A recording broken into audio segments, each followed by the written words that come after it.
大家好，我是行车王小沈，在我旁边是辆奔驰的一系，在行驶中突然间熄火了。现在我们来检查一下，看具体是哪里的原因。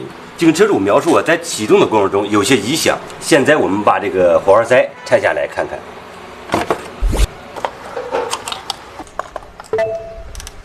我们从这个火花塞上已经看到二缸已经彻底断裂，初步判断，应该是顶气门了引起的这种情况。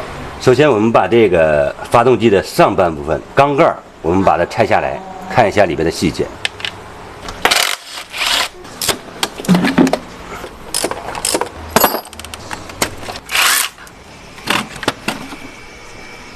二缸的气门现在可以看得到，已经是断裂了。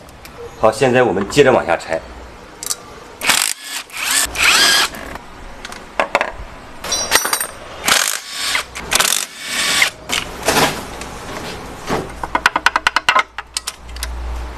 所有的气门基本上都是一样高，唯独二缸的进气门断掉了，明显的是顶气门了。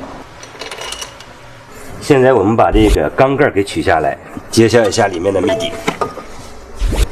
这下比较麻烦了，我们来看一下二缸的几个气门，这个头已经给顶掉了。我们看到二缸这个活塞顶部这些气门头，还有这个气门口的这些碎东西，全在活塞顶部。活塞顶部上面也顶了一个洞，我们现在转动这个曲轴基本上是转动不了，所以说很有可能就是这个活塞现在已经受撞击以后膨胀了，所以说缸筒壁上很可能拉了也是非常狠。刚才我们看到缸盖已经彻底报废，这个缸体是全铝发动机，由于受挤压以后，很有可能这个缸套已经被裂缝了。现在这个局面维修的成本比较高，车主有待考虑。导致这个故障的主要原因是，当发动机有异响了，水温有些偏高，车主还依然在行驶，导致一系列的后果。